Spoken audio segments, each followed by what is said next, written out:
Manita chula making jefa moves. Welcome. Bienvenidos a Hard Mind Money Podcast, where we talk raw and real of what all humans look for in life, which is love, happiness, and success. I am Perla Tamez Casasnovas, daughter of Mexican immigrants, firstborn and educated American, born into a $10 crib. I saw my parents build several successful businesses, and their biggest asset was me, working with them since I was 7 years old. And little did they know, it was my life's internship. All I needed to know, and leaped into business at the age of 21, starting from my bedroom with my little sister's help and their trust. No fear, hard work, and many people's support made me a multimillionaire by the age of 24. I've been on this journey 16 years with 22 startups under my belt and revenues over 100 million. I can say that I am made of chingos of failures and wins. Mana, my life has not been easy, and I have had no choice but to become an expert at transforming adversity into triumph. No hay rosas sin espinas. And if you know me, you know I love humans. I have always learned so much from other people's stories, and that's why in this season, I have invited special guests, and I have a deep dive into their failures and wins. It's not what you have now, but what got you there. What was that pain point that shifted it all from you? And we learn from that. I will show you how they turned pain into power, building paths of resilience and prosperity. Esto está pica que se extiende. And I unveil secrets that were catalysts to who and how they became super successful. Keeping humble and knowing how to wear the crown is key. For me, it's loyalty over royalty. Lealtad sobre dinero. Y aquí conmigo es la mera neta del planeta para que veas que todos somos iguales y somos puro amor. Stay tuned into this world because it's all about conquering your heart, mind, and money. Así que pícale play.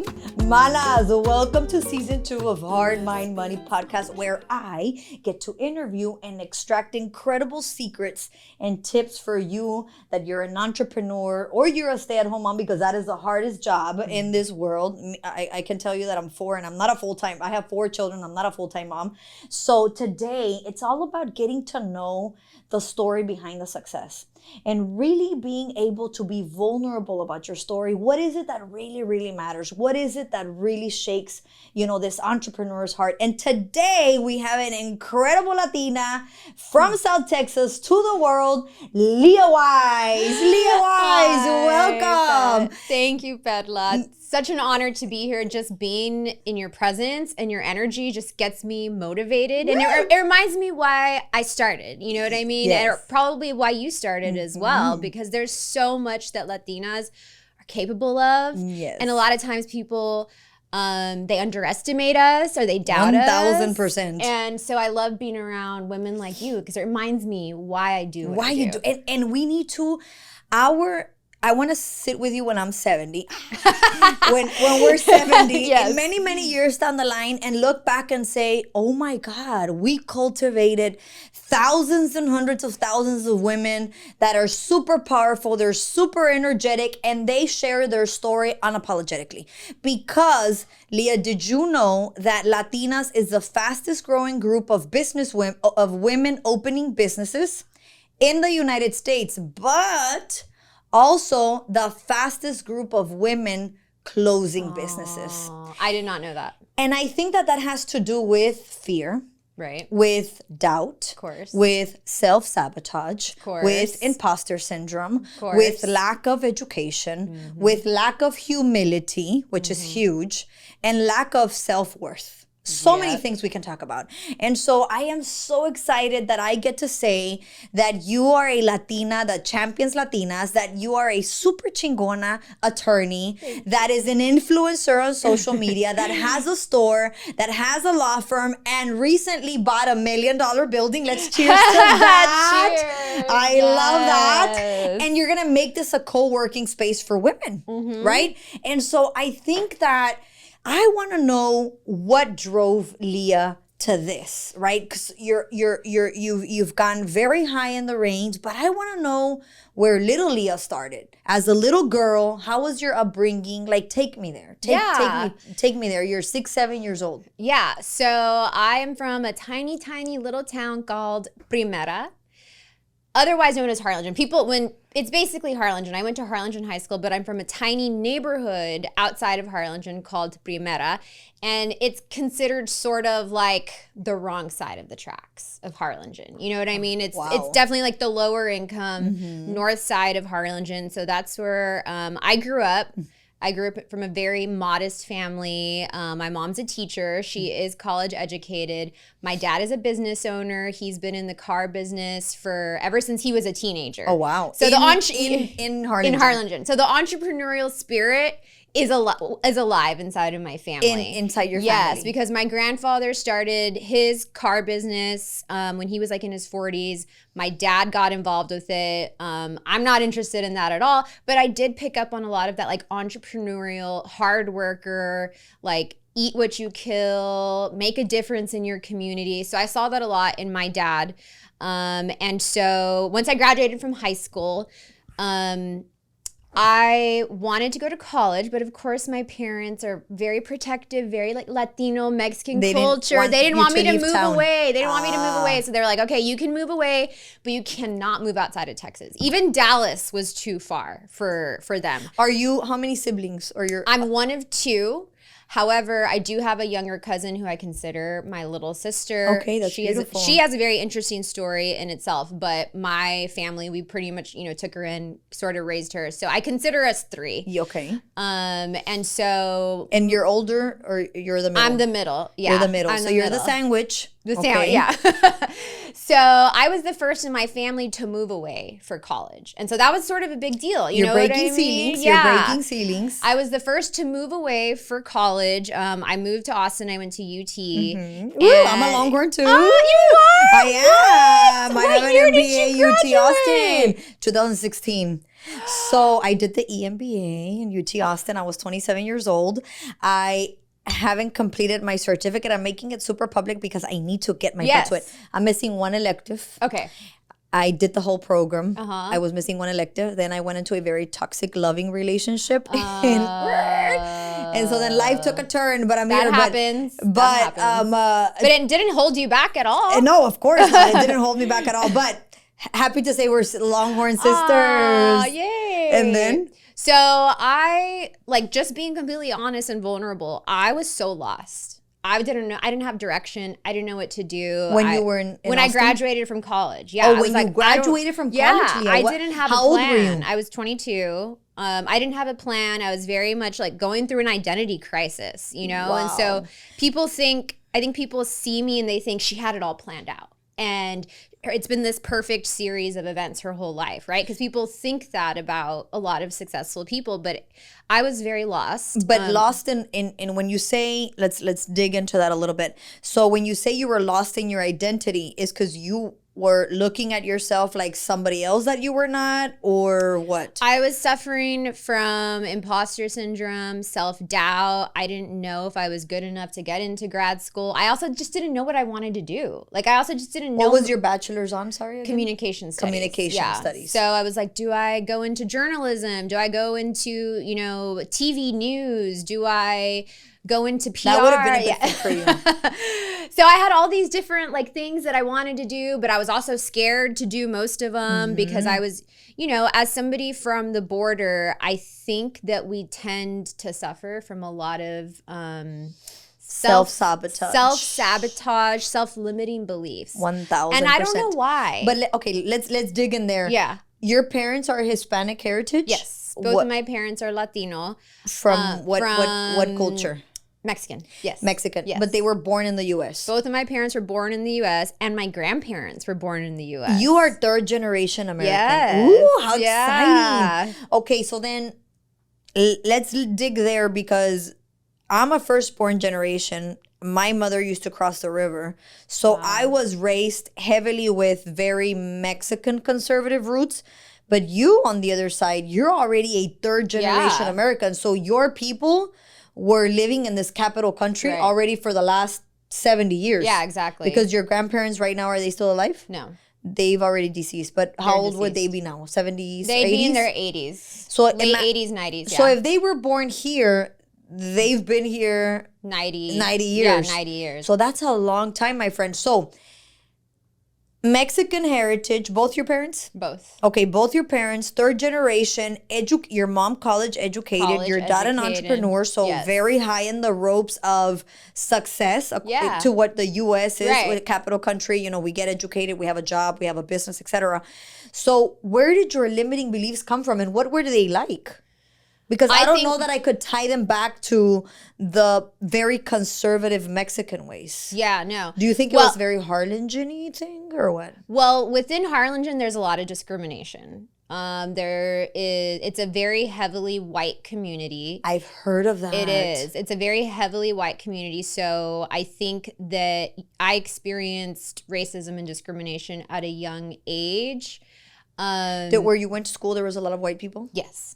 A lot. And they would call you names? Or no, it wasn't that bullies? bad. It wasn't that bad, but they were very cliquish, right? And I always felt like I wasn't good enough to be in their groups. You know what I mean? Because I wasn't white. I wasn't blonde hair, blue-eyed. And even though my last name is Wise, I sound like a white girl. Yeah, Leah Wise sounds like a white girl. So your dad has a white parent? So my dad's great-great-grandfather was German. So like, way down the line, you know what I mean? I don't identify as German. It's not in our like culture at all, but I have this very white last name, Leah Wise. And so on paper, I sound like a white girl. And then people see me in person and they're sort of like, whoa, you don't look white at all. You know what I mean? And so I have gotten that reaction a lot, especially like in interviews and stuff, where people see me and they're like, they were expecting somebody totally different. So I always felt like I wasn't white enough to be part of that group, and like I was being discriminated against, right? And then moving to Austin in 2008, super white. Super white. I went through that.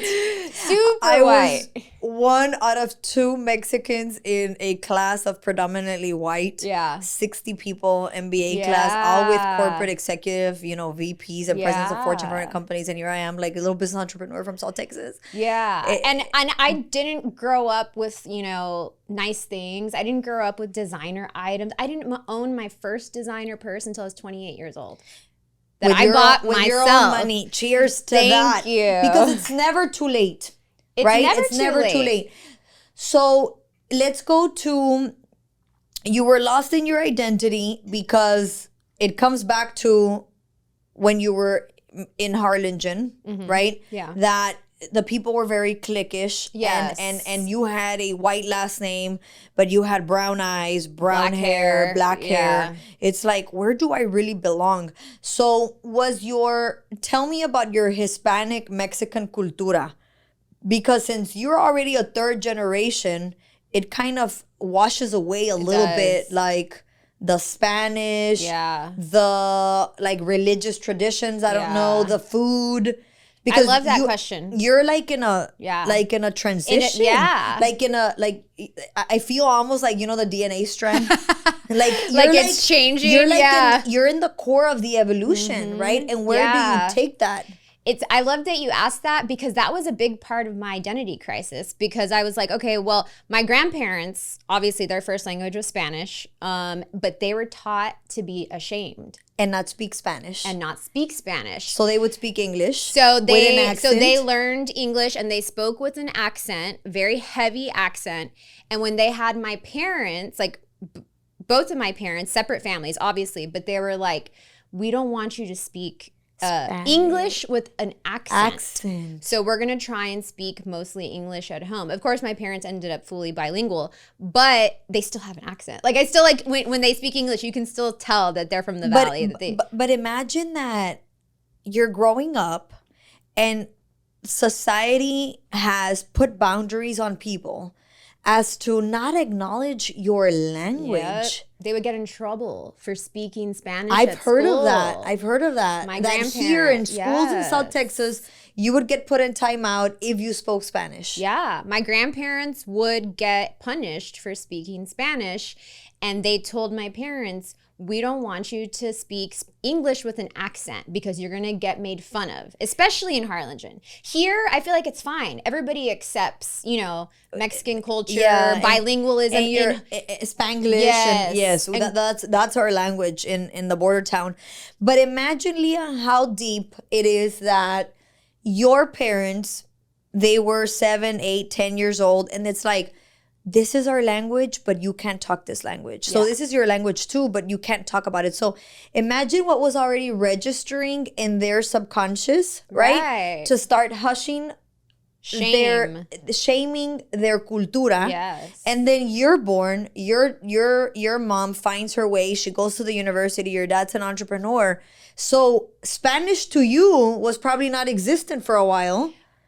Well, imagine. My grandparents still spoke a lot of Spanish, but not from your grandparents, your abuelitos, that you don't see that often. That I don't see. We didn't live with them, so my parents mainly spoke English at home. Of course. And so I grew up speaking very limited Spanish, just with my grandparents, because they spoke English too. Leah, pero hablas español ahorita? Okay. Not Poquito, well. No. Poquito, not well. I speak very broken Spanish. Very broken. Very, very Valley Tex-Mex broken Spanish. And is that something that affects you a little bit, or you embrace it? I embrace it because I feel like Mexicans will shame other Mexicans for not speaking perfect Spanish. It happens and to me. Americans will shame other Americans for not speaking perfect English. Grammatically correct English. And I'm like, you know what? Like, Screw I'm you. still Latina. I am proud of my culture. You cannot take away my identity. Correct. I am who I am. I think it's Becky G. You know Becky G? Of course. Yes. She calls it, what does she call it? Bocha power? Bocha power. She calls it bocha power. And I'm like, you know what? I love that. I love that she made that a thing. A thing. Because as Latinos, we shouldn't be shaming each other at all about anything. But you know what? That just the same way you feel is the power that everybody needs. And that's exactly what I tell my mom, because my mom went to high school here since she was 16 years old. Mm-hmm. She knows and can understand all English and read it, but she's so embarrassed to talk about it because she has such a heavy accent. Yeah. But in New York, I've been living there for 5 months now.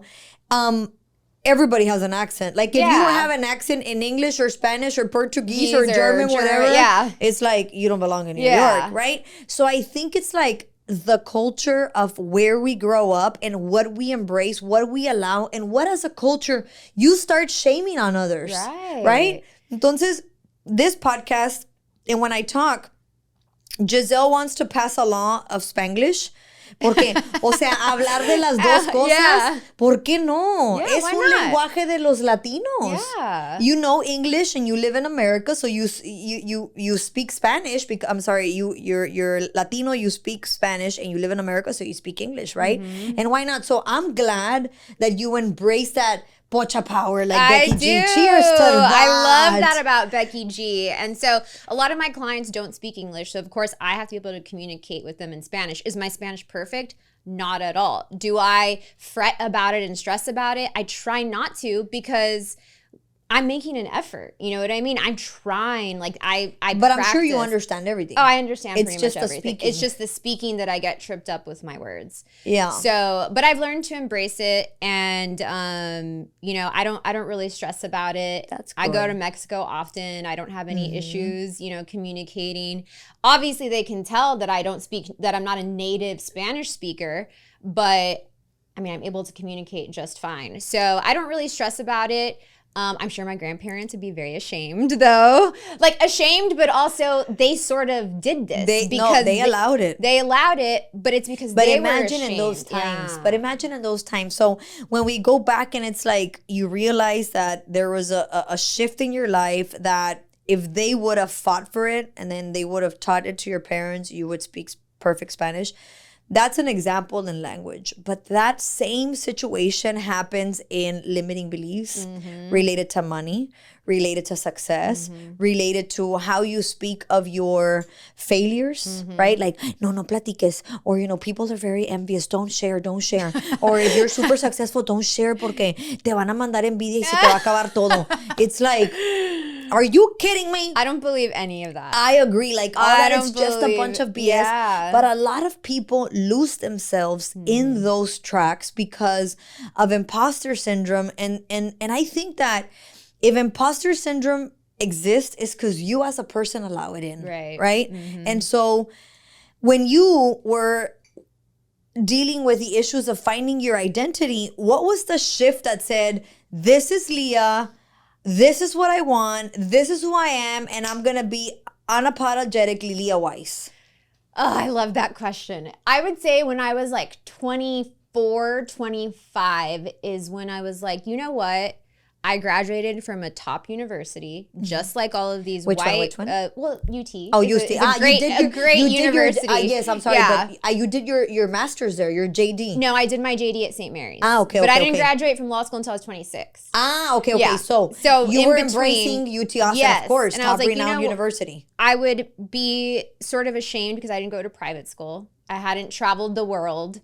Everybody around me, I felt like, oh, they're so much smarter. They're so much more, well-traveled. They've done all these amazing things. They went to private schools. Their parents are doctors. Their parents are lawyers. And so I was like, you know what? I graduated with these people with a good GPA. And then that shift happened. And I was like, why have I been doubting myself so much? Just because I'm a Latina from the border? Just because I, look darker than most of my classmates? And so that's when that shift happened. Screw it. Yeah. I was like, you know what? We're all the same. Embark on a journey of transformation with Latina Empire's Clarity course. It's time to heal past traumas, shatter limiting beliefs, and awaken your true passion and purpose. When you know your destination, the path to the how becomes extremely clear. Clarity is not just a course, it's the gateway to a life where you heal, grow, and thrive, mana. Discover the power within you to create a future filled with joy, success, and so much wealth. Ready to begin your journey? Use the code HMMWorld for an exclusive 25% discount available only to our cherished podcast listeners. Visit our show notes for the link and step into your power. Latina Empire Clarity course. Your new chapter starts now, mana. Así que pícale al link. So when you would have friends in UT Austin, they were white? A lot of them were. Most of them were. But they would embrace you. Yes. The way you were. Yeah. Because there's people that I had my yeah. white friends, my white girlfriends in MBA school. And I don't mean to talk down on white people. There's a lot of great white people, but no, we're not. Yes, let's make it super clear. We're not talking down on white people. Not at all. It's just that predominantly in the United States of America, there's white people, right? And that is kind of like the stereotype that we always get put to against what is normal. And then you're Latino and you're black, but then there's whites, right? And so if you're a white girlfriend that is listening, no beef, no bullying. Oh, yeah, no. Y no chingaderas. Not at all. So we're here studying the perspective of what our perspective is in our Latinidad, right? So, yeah. No, I agree. And a lot of the disclaimer, and if not, I'm going to sue you with my friend. And a lot of the white people I grew up with are beautiful people too. But of course, you experience that cliquish, that discrimination, that prejudice, that sort of thing. And so I realized, hey, we all graduated together, my GPA was just as good as yours. I come from the border. I went to public school. I grew up in a poor community, and we're doing the same. So actually, I'm doing better than you. Based on the circumstances. Actually, my efforts are a lot higher than yours. 1,000%. So I think graduating from college really was like, you know what? I can do this. I can go to law school. I can achieve my dreams. So I went to law school. I think I really excelled there. That's when I really started to grow more into myself. I started to learn more about myself, my strengths, my weaknesses. I started to accept myself a lot more. And then once I graduated from law school, passed the bar exam, I decided, you know what? I don't want to be anybody's employee. I never want. You went straight to business owner? To business owner. Girlfriend. I don't know if I recommend it because it was a little bit crazy. It's a little bit hard. It's a little bit crazy, which I'm sure being an entrepreneur is, hard. especially when you have zero staff. I didn't have a secretary. I was the marketer. I was the secretary. I was the lawyer. I was the accountant. You wear every single hat. You know what I mean? Thankfully, I had amazing mentors. And so you started from where? From your house? Where was your office? I rented from a good friend of mine. He's now the mayor of McAllen. His name is Javier Villalobos. I rented a know little him, office. yes. I rented a little office from him for $500 a month. No windows, smaller than this room that we're in. Like maybe half the size of this room that we're in. My dad bought me a refurbished computer for $200. No way. Yes. And then? And a printer from Walmart. Okay. And that was my office. And that was your office. And that's how I started. Let's talk about that because how many years ago was that? That was 7 years ago. 7 years later, Leah buys a building for $1 million, right? That's what I saw in the Poderista. Yes. And that's incredible. But listen, look at where she started, right? So that's what matters. Right, yeah. So give me 3 words of action that when you started, you had the power to believe in that were like, I'm an attorney from St. Mary's. I'm super chingona, but I'm getting started in this little space. What were 3 ways of being? So you were fearless? Oh, I was full of fear. I was full of fear, just being honest. I was relentless. I think that is the correct word. Because I was scared, but I was relentless. And I was like, I am going to make this work despite all of my fear and of insecurity. Your odds. Yes. Relentless.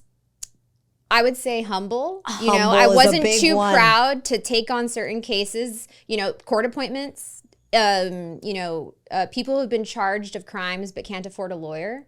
You took those cases? I took those cases on. So that takes a lot of humility. You know what I mean? I'm not above being seen starting from the bottom. Correct. You know what I mean? Yes. Because when you take on those cases, people think of you as a bottom lawyer, Oh, wow. And so I feel like humility is really important when starting a business. You cannot be afraid for people to see you. No and to see you down. And to see you starting from the bottom, Exactly. 100%. If you're too proud for that, then you might not make it. Then 1,000%. So this is a golden nugget. Put ketchup on it because it's super juicy. When I have talked to entrepreneurs, and I can tell you from my experience, I started my company, like I've said, in my home. I was gonna say my restaurant, super weird. Okay, so I started in my parents' bedroom. That's where I connected my business line to. That company is gonna be 16 years old in May. Wow. And I didn't have an office. Then from there, my office was my truck, and I would sign my checks for my employees. I had like 4 employees at the time. I would sign it in my vehicle. And then from there, I moved to another little office here in McAllen on 10th Street, and I would pay something like $350 at the office, right? Yeah. It was super tiny. That desk that is right there, that gold desk, is that old. It's incredible. It's been with me that long. It has sentimental value. And so many things have sentimental value. And then from there, an incredible family in Hidalgo, Texas, gave me the opportunity to go and provide therapy services in their daycare. And I said, well, I just need a little space, right? So they were like, oh, well, our daycare is super busy, but we have this place. So they literally opened up a closet, like maybe this big, and it had a bunch of old toys. And I said, this is perfect. And they would look at me, are you sure, Perla? And I said, yes, this is perfect. We'll clean it out. All I need is 1 chair, 1 desk, and we can see a patient there at a time. And that's where it started, and then fast forward, you have to start from the bottom. You do. Because if you don't start from the bottom, it's like, go to the roof. But if you don't know how to climb to the roof, you're going to fall. And how are you going to get back up? I'm a big believer that there's really no shortcuts. And if you try and take shortcuts, something like it just doesn't always add up. You know what I mean? Like you have to be willing to start from the bottom. And let me tell you, I've done 22 startups in 13 different industries, and all of them, I've started from the bottom. And some of them have been my worst failures. Yeah. But if I'm not there tangible, if I'm not knowing the pros and the cons, how do you marry the business? You can't. You can't. And so, for example, now that you're venturing into the building you bought, you're going to make it a co-working space. You're going to know what it is to have tenants. You're going to know what it is like, oh, this doesn't work. And I need light fixtures. You already have tenants. In a few other buildings that there own. you go. Yeah. And so you already know how that works. Yes. And now, because that's a different business, right? Yeah. Real estate is a whole different whole different ball game. Another whole different ball game. And it teaches you different things. And so as you're venturing into new businesses, I've never had had a clothing store. I've never done clothing and I've never done restaurant. But I do have my little clothes stuff with merch. Yeah, so you are retail. A little bit of sí. Yes, add that. My cosita. Yes. Okay. Add that to your I'm resume. gonna have to add that. But no, let me tell you that I've had great successes, but I've had huge failures. Right. And when I had the worst failures was when I had shiny object syndrome and I thought I could do that business, but then I was not ready to get married with the culture that company needed to have. So for example, one time I had a fine furniture store. It was a very famous furniture store here in McAllen. It was called Celina's Fine Furniture. Ooh. Had very expensive furniture from March Carson, Theodore Alexander, a whole bunch of names out there. Like one sofa would be like 30,000, 40,000 with like beads and stuff. And I used to love that. And I was a client. So one time I received a letter and the company was going out of business because the owner was going to retire. I called her and in less than like a couple of weeks, we made a deal. I bought the company. Because I thought I was superhero business lady. So then when I went to market, right? I remember that we went with the owner of Celina's and you get a little gun. Like a little ting ting where you buy stuff, right? And then they give you wine and then you're like in a fashion show of furniture with like beads and like super beautiful fabrics, right? And I remember going through with my little gun like bing, bing, bing, bing. And then they call me from the store and they're like, boss, we sold an entire living room and an entire bedroom set. How much? Something like $70,000 a client bought. So I was like, oh, I just hit jackpot. So I'm gonna get all this furniture. I'm gonna buy, and then you multiply it times 2.8 because that's the markup in furniture. I'm like, bzzzt. Huge money. So I went and I bought $700,000 worth of furniture, girlfriend. That was 2013. That was how many years ago? 11 years ago. I was young. I'm 37 minus 11. I don't know. And so $700,000 of furniture. Ping, ping, ping. Andaba la Perla, compre, compre. So then I get here a month later, the furniture arrives, and then you have 30 days to make the payment. I'm like, oh shit. Oh my the bills God. are coming. And then nothing is selling. Nothing is selling. And I'm like, what happened with the $70,000 client? Like, where are those clients? And at that time, 2013, the clients of that store were attorneys, healthcare people, people in the industry that were spending like that. But we were going through a lot of changes in healthcare. The attorneys, their business dropped because I'm sure that they feed off a lot of healthcare deals that we bring to the table and stuff like that. So anyways, South Texas is known for that. A lot of healthcare related stuff, clinics, personal injury, etc. The people weren't buying. And I'm like, ¿qué pedo? And then I'm like the designer's like, oh, I'm not gonna go into work today. Like, I'm not in the mood. And I'm like I'm used to therapists. Like people show up, they like do their nose. It's a different kind of professional. I wasn't ready for that, Leah. And I was like, I can't take it. Anyways, long story short, ended up liquidating that company thanks to a judge. I won a lawsuit against the owner. Good. She sold me a really bad deal. Little did we know that business had gotten an insurance check for damaged goods. And then I was told the secret by one of her employees that after one of those secrets employees that I inherited had been there 20 years. Then he left, and the one that had been there 18 years unveiled the truth. And you're like, oh, you guys, because you bought a lot of furniture that was damaged. Yo, no way. What? So I wanted a reduction on my balance, right, of what I had bought because I bought the building and the business. The lady said no, so then I had to take her to court.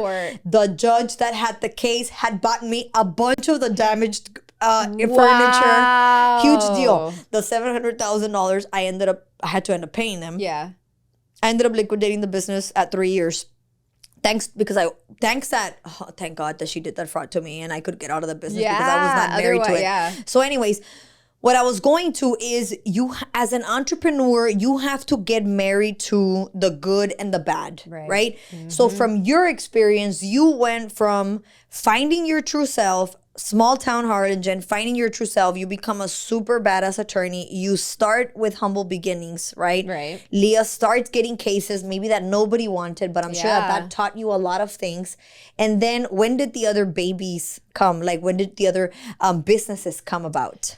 And how did that get started? Not until like 2020. So from 26 during pandemic is when I bought my first real estate. Okay. Downtown, and then that turned into like 4 more buildings and homes. And then I just love fashion. I love girly things. Like I love pink. It's just what I'm passionate about. It's one of my biggest hobbies. And I always thought I want to be in the fashion industry somehow. Mm-hmm. So I decided to start my clothing line. So it's your clothing line. It's a clothing line. Yeah. Yeah. So it's not just a store. No, so I actually don't have a store. Do you know Shop 112? They're a boutique. And there's other designers in there, right? Yes. I have a little space there in Shop 112 of my clothing line. That's incredible. Yeah. So then tell me about that. I thought that you were the store and then you buy things from different designers. So this is your clothing line. You go and you choose it and then you put your brand, which is Crash Gal Couture. I love that. I know. And then... working in retail or being in retail it's like you said, it's a whole different industry that you have to learn the ins and outs of, and you think, oh my God, it's shiny object. Shiny object so syndrome, cute. girlfriend. You play dress up but no, people are like, oh, this is, didn't fit me. I need to return it, or this, I need this. Whatever reason, right? They want to return or exchange. It's other skills you have to develop as a business owner. Shipping, online orders. Sometimes your vendors send you defective products and you have to fight with them to get or exchange or so many. And then inventory. But then you have to go and find my vendor, what you love. Yes. Right? I curate all of the styles myself. And then, no, not only that, manas. She's the model, so you have to try everything on. Yes. And that is a huge task, Leah. It is. You try...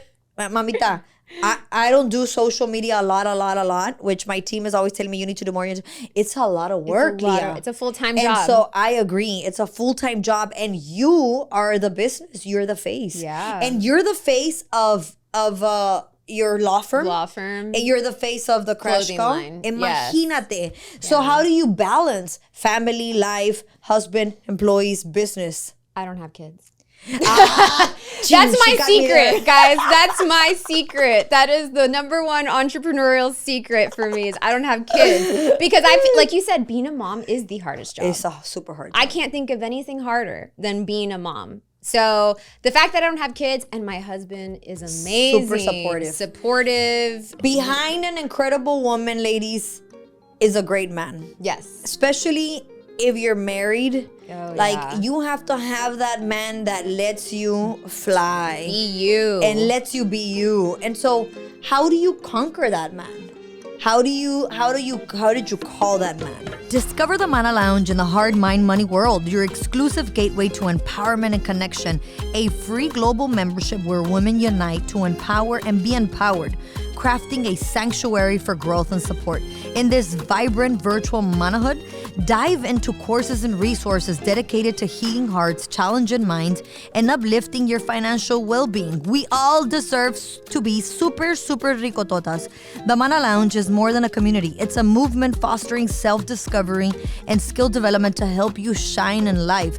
Join the forces with like-minded manas, hermanas, amigas. Explore the powerful organizations and become the most authentic version of yourself. Whether you're seeking global connection or local tribe building, find your place in Latina Empire Mana Lounge in the Hard Mind Money world. Click the link, pícale a link, in our show notes to access a transformative platform. Become a mana today and navigate this journey in your Hard Mind Money world. Your empire is your empowerment, and it's waiting for you. Well, I went on a very spiritual journey in 2020. And I was, you know what? I'm okay being alone for the rest of my life. I'm not looking for anybody. I made peace with that. And I wasn't looking for anything. And when I met my husband, or started dating my husband, of course, we have really good conversations about our expectations of each other. He's a lawyer as well, and he's self-employed, so he gets the business. He gets that you have to be on call 24/7. He gets that there's really no thing as a vacation, right? Yes, I'm on vacation, but am I on vacation? No. If there's an emergency that comes the world could crumble because I'm on vacation. No. For an entrepreneur, that doesn't work like that. And so people are always like, you're always traveling, you're always on vacation. I'm like, always working. Yeah, I'm always traveling, but I'm always plugged in. Like, I'm checking emails all the time. If there's, a client that comes in that needs, like really needs to speak with me and it's a very severe accident, of course I'm going to jump on a call, whether I'm in Cancun or Italy or whatever. As you know, when you're an entrepreneur, that's the burden you take on. You've got to be a 4x4. You are never ready for everything. Even on my honeymoon, I was checking emails. There's no such thing. Both me and Omar, we'd have little breaks. Okay, let's get on our email and check real quick. And that's a key thing of entrepreneurs. Ladies, that's another huge nugget. You see an entrepreneur and you see the beautiful picture, the super mega success, but it all comes with a price. Yep. And you have to be willing to be available 24/7 for whatever happens in your business, whether it's a great deal or a very bad deal. Oh, right? For sure. Because there's highs and lows. Do you agree? There's highs and lows and everything in between. And then just learning how to manage employees. That's a whole full-time job in itself. You know what I mean? So I have, and we share this, I have like 99.999% women in my company, over 100 of them. Wow. And you believe in that too. I do. But when I meet another vieja chingona that has all women, you have to be the of it. Because women, normal. Yeah. You think women, but if you can keep the peace, like, you can master so many things. Oh, yeah. And so tell me how you master the peace in your team, or if there's dramas, how do you handle them? So how do you do that? Well, I truly believe that the hiring process is so vital to the success of your business. Anytime I've gone against my gut in hiring somebody, I've regretted it. Okay, I need to interject right there, Mommy. How do you feel the gut? So tell us, because it's something so important that I realized last night, is anxiety is your gut talking to you. From talking to Esther, a friend, and to my sister, when you feel anxiety, it's your gut, it's your intuition. Please, if you're listening to me and you take medication, antidepressants, drop them. The anxiety is your gut. So how does it feel when your gut is telling you no? How do you feel? You just feel like not in your true alignment. You don't feel like your true, comfortable, powerful self. You feel like something's off, and it's hard to describe. Something in your stomach feels off, something in your heart feels off. Yes. And you just feel like, why am I about to make a decision that I know? Right. Yeah, exactly. And so, for example, maybe they talked badly about their former employer. Why did I hire them? Why did I hire them? That's like a super big red flag. Yeah. Right? When they're like, oh, they fired me because they did this and they did that and they didn't value me. I'm like, you come with too much package. In the interview, the first interview. And if you're a business owner, do you interview yourself? I do, yes. I interview all my people. Yo tengo que ver la gente. Like, I was in New York and I was trying virtual. I'm like, no, you need to wait until I'm in McAllen, because I need to see my people. You need to get the energy. I need to. Energy is everything. Read body. You have to read the eyes. You know, like, there's some people that give you like a funny eye. You're like, oh no, como they're like real like conniving. Like, they let me go and like they made the worst mistake because I was like a super big asset to their company, and I'm like, oh no, you're not gonna be an asset to mine. You gotta go. I feel like that's such a vital, like, when you learn how to hire, that's when your business will grow. That's when your business when you will learn grow. how to hire the right people, and like they can be shy. I don't care. You can be shy, you can be nervous, but if it's all about your energy. And what are the key things that you look for in your hiring process? Positive mindset. Positive mindset to want to grow.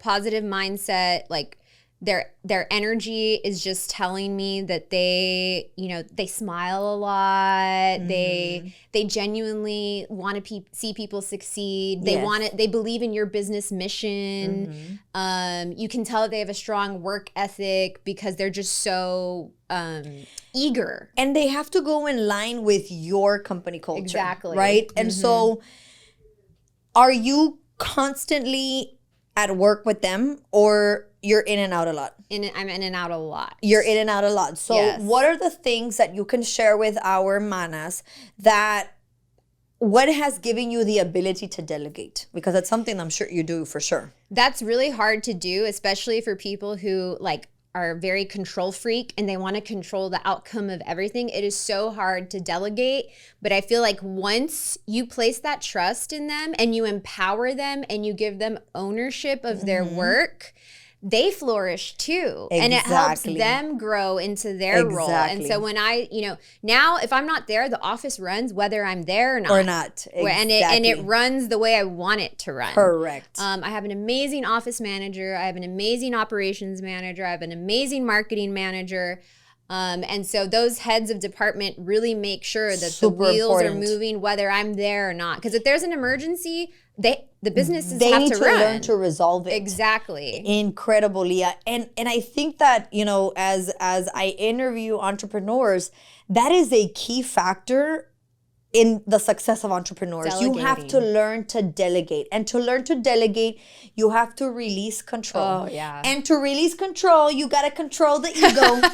Because the ego is the one that, what if they make el negocio? And what if they take my business away? And what if they cost me a loss? And what if that's your ego talking to you? But if you don't control your ego and you can't release control, then you're not going to delegate. Well, let me tell you, girlfriend, when are you going to grow? You're not, because you want to control everything and the business has to run. Be a control freak while you're not there, while you're growing other parts of your business or starting a new business. That's how you grow. You build something beautiful, you let your employees take ownership, flourish, and they let it run its course. It gives them purpose and they feel like they're doing and something they're amazing. super responsible. Yes. And let me tell you that those are the most loyal employees you will ever develop.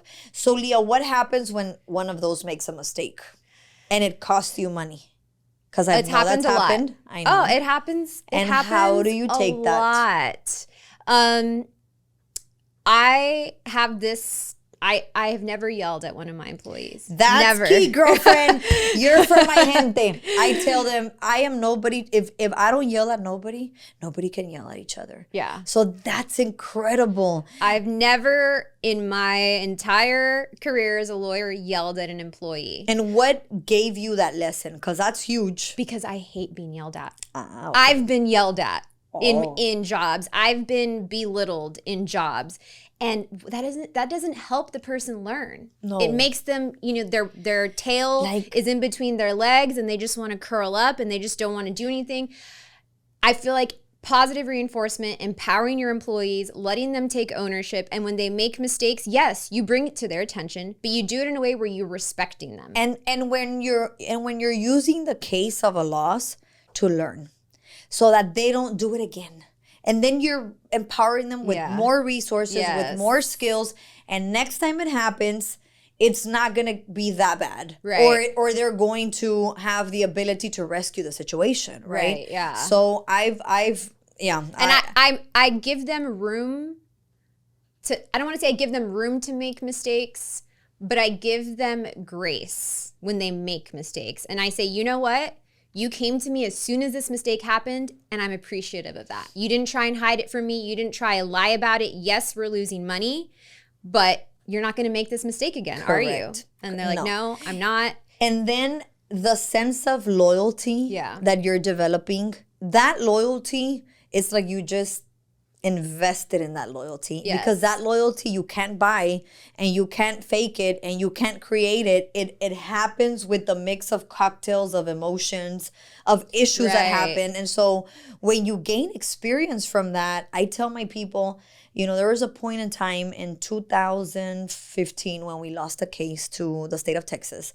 So I was spearheading a class action suit against the state of Texas from advocates to patient access. And at a certain point in time, we lost the case. We were overruled by a senator out of Dallas, Senator N. She knows who she is. She's still in power. And she's still in high power. She passed a bill with a rider that said exactly the same language that we were suing from a rule of 1979.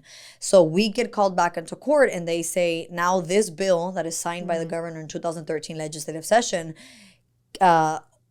supersedes this case. So you don't go to Supreme Court, right? So when that happened in the whole state of Texas, the law went into effect, and I myself had to lay off over 90 people. And I lost $8 million from the night to the day. As a matter of fact, this building that you see was super busy with therapy-related business and all my other companies. And at that time, I was like, what the hell am I going to do with a 25,000 square foot business? And then outside of this business, I had about another 60,000 square foot of clinic space. And all of that was like, I had to restructure. I had to restructure. I had to restructure debts. My marriage was in shambles. That's a long story. I lost a baby, etc.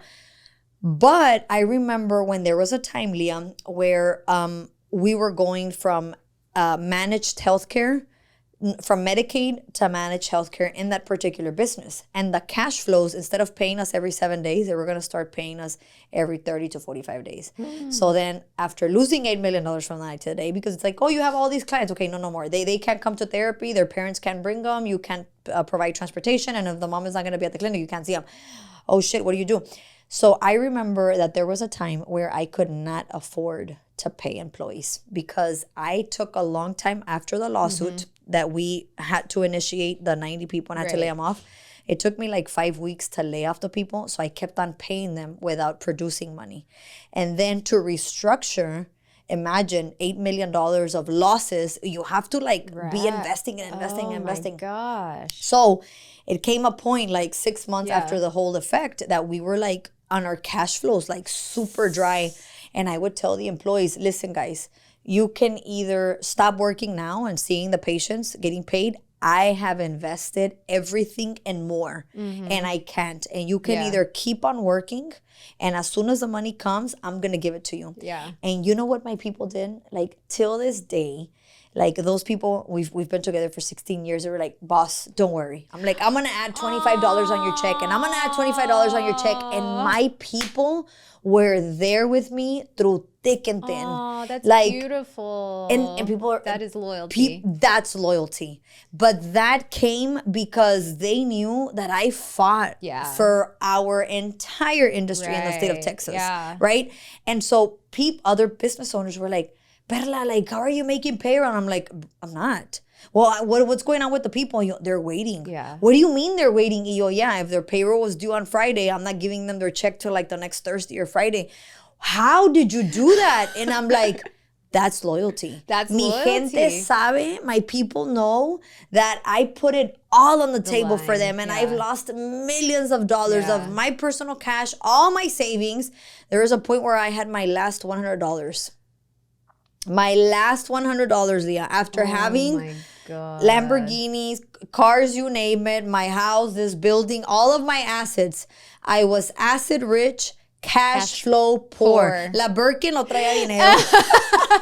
La Birkin andaba con $0. For reals. And I remember sitting one time in my dad's ranch and I said, Pa, son los últimos $100 que me quedan. Like the last $100 bill. He's like, Perla, what are you going to do? And I said, Dad, I was born into a $10 crib. I'm a therapist. I started from the ground up.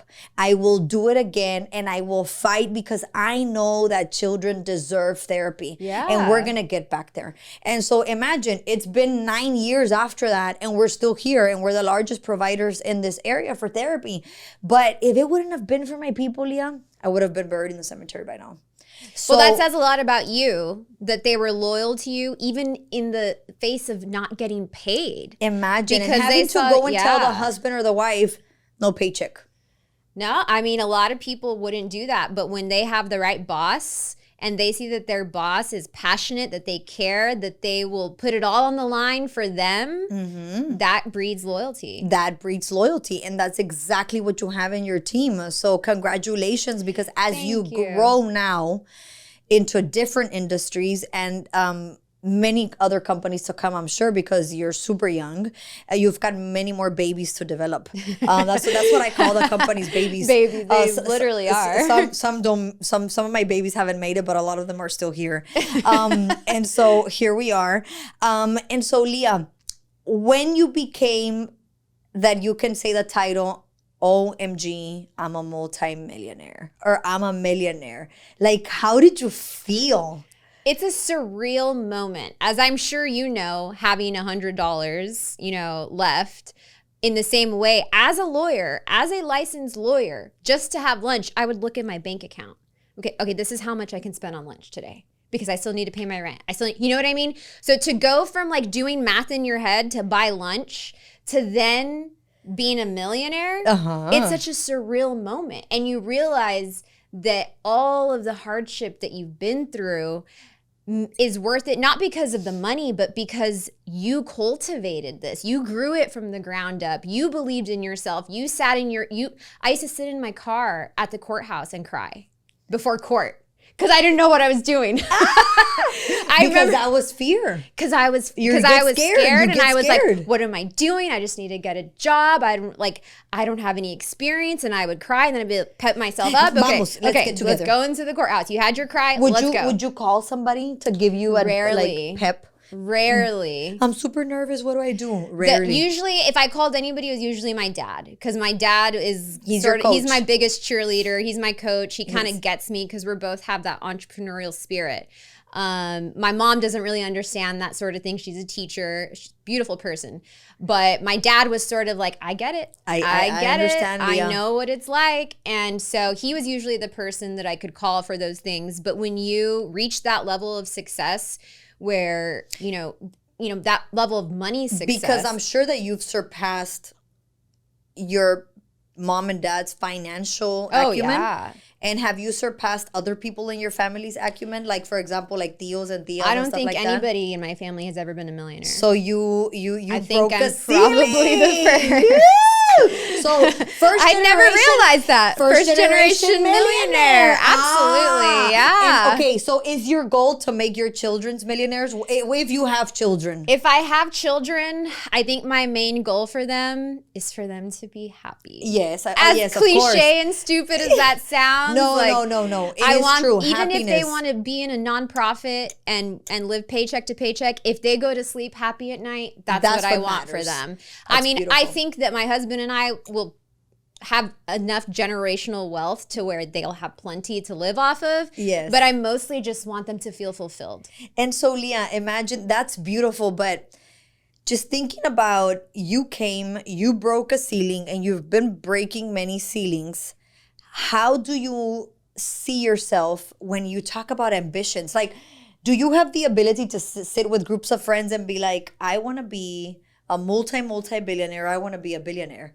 And so when you are filling in your essence from coming of being, you didn't know your identity. Yeah. What does that feel like? Like, tell our manas, like, when you own yourself, like, because you used to be, in an identity crisis, and now you're here, and now you're like, this is who I am, this is what I want to do, and this is what I'm here for. Like, how do you feel?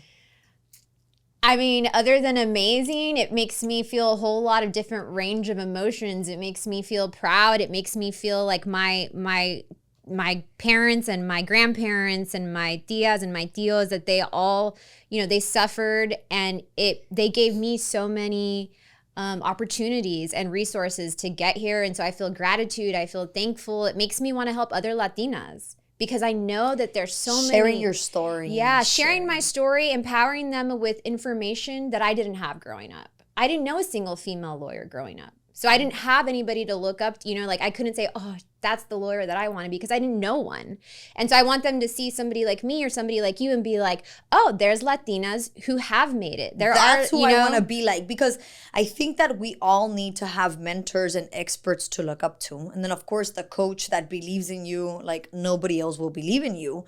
But I feel that, like when I was interviewing Crystal, is we have to continue to push the limit. Mm-hmm. We have to continue to elevate with our story. Yeah. Because our story is inspiration, and it's seeds that we're planting with those young girls, those young teenagers, those even adults, even grandmas. Yeah. It's never too late to get started. No. Why not? Why not? Right? But we get a lot of pushback of, oh, there she goes, sharing so much. Like, when I got robbed at gunpoint in Houston in my house, a lot of people said behind my back, oh yeah, because she's always sharing everything on social media and her cars and her life and the bags and all of this. And it was like, that's not cool. No, that's not why. That's not You lived in an cool. upscale neighborhood. And I was a target, and I had been the sixth person robbed, right? Yeah. But, however, I did go in hiding 4 months. Because I did believe it. And I was like doubting myself, and I was like, oh shit. And even right now, I will tell you a limiting belief that I have, I moved to, went to New York out of a vacation. I stayed there. All of my bags are in a box right now. And I have one Kelly that the robbers didn't miss to see. The mensos right in front of their nose where they had me at gunpoint. The Kelly was like right there under the TV. They didn't see it, so they didn't take it.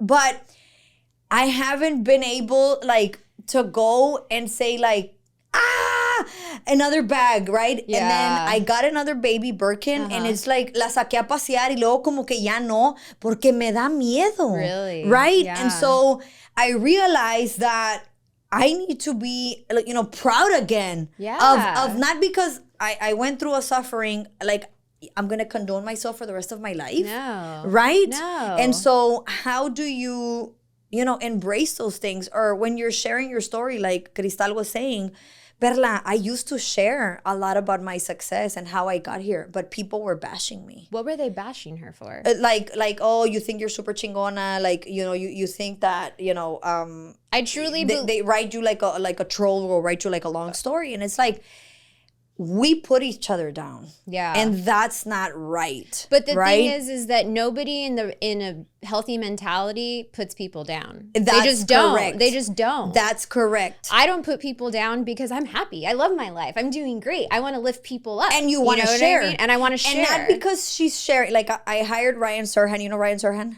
The realtor from $1 Million Listing. Oh, okay. The blonde, tall one. Yeah. Okay, so we hired him for Latina Empire, Chief Marketing Officer. And he says, you have to boast yourself. Yeah. Boast about who you are. It's not that you're showing off. It's that you're boasting about yourself to inspire and elevate others. If right? you're not going to hype yourself up, who then is? Who? Then who? I agree. If you're not going to be your own biggest fan, then who? You need to be your own biggest cheerleader. Totally. And there's a difference between confident and being arrogant. There's a difference. Being confident is fine. Being arrogant, putting people down, that's not okay. No. And then when they talk about like, oh, the haters, when they like throwing indirectas, like throwing like, what is it called? Like just like indirect comment. No, I don't like that. That's not cool, right? Like, no. But when you are sharing your story and saying, for example, which I said at the United Nations, I come from a $10 crib. I became a multimillionaire at the age of 24, but I want to be a billionaire. You can do it. Do. And you need to surround yourself with people who believe that you can do it. Because I believe that you can do it. Yes, thank you. Yes. I'm going to share some millions with you when I go. I'm like, friend, they're in a package. But, for example, now that I'm in New York, I want to be the assistant of a billionaire. And I told my husband, I met a billionaire, a multi-billionaire. He's the godfather of VC. And I said, can I be your assistant? And he's like, oh, be quiet. And I'm like, he's 89 years old. And you're like, no, for real. I want to be your assistant. Can I just take you your coffee? Because you have to be willing to start from the bottom, because why not? Right? And then, you can't be too proud. And you can't be too proud, and you've got to be humble, y no pasa nada, and it's okay. But then we need to go back and share with our people. Yep. Because if we just keep it to ourselves and we don't share and we don't elevate, when people get to the top and they're like, oh, I got to the top and it's super lonely, that's BS. Do you believe that? I don't.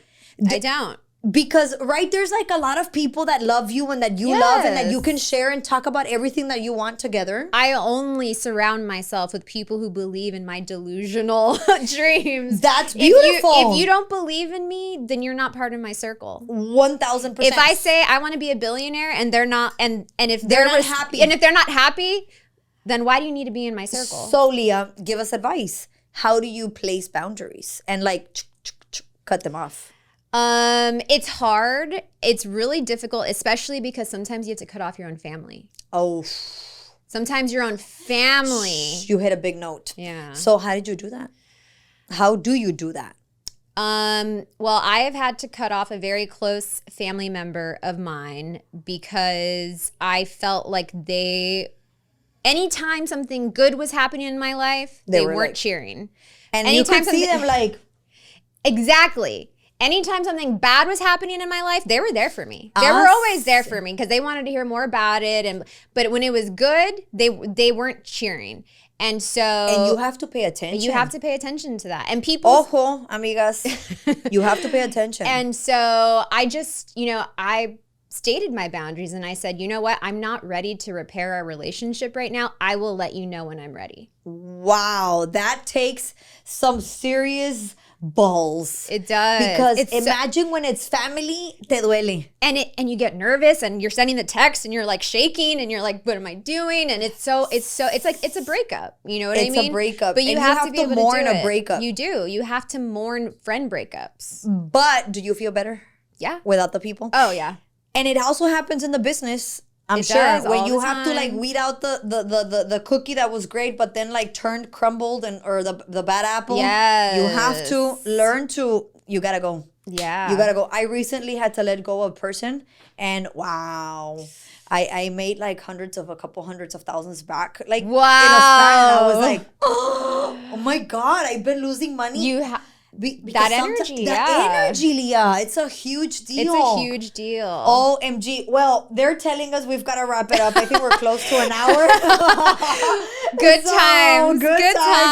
Cheers to many millions. A lot of success. To billions. Billions. Cheers to billions. A lot of billions and a lot of success. Yes. A lot of sharing back, because my infinite purpose in life is to ignite acts of kindness. But I figured out that I couldn't only be igniting acts of kindness, because you have to teach the people how to fish, not only give them the fish. And that's why I share. Yes. And if anybody ever needs, like, how do you get up to the next business level? How do you get a loan? You got rejected. I've kind of rejected like at 6 banks in my early 20s when I was, getting my first loan for my clinics, etc. You have to keep on trying. And Leah can tell you, and she's told you, humility, having respect, not yelling to your people, being relentless. Your people are your biggest asset. You have to learn to delegate, right? And what I take more of Leah is she is a crash gal that is super ambitious, but with a big, humble heart. And those are the rich, wealthy women that I like in my life that have a big heart. One time they called me real quick and they were like, Perla, you have to meet this girl. She's in New York. She's super famous and she's super wealthy. And I'm like, no, she's super mamona. She thinks that her shit doesn't stink. And we don't need her in our life.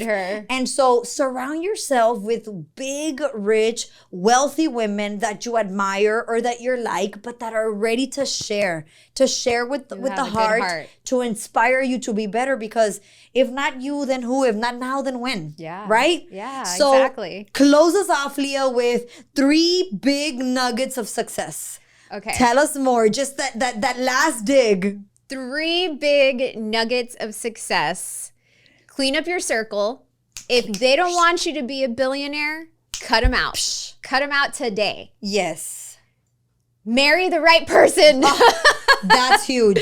To me, like, your relationship can make or break you. It can be devastating to your life. That is huge, and I know that seems obvious, but it's not. Yes. Because a lot of people are being held back by their partners. Mm. And last...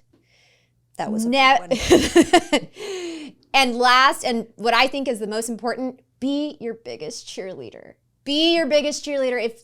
Who's gonna hype you up other than you on your bad days, when you're feeling down, when you're failing? Everybody else is nobody's gonna hype you up. You have to bring yourself out of those holes. You have to be resilient. Yes. Relentless.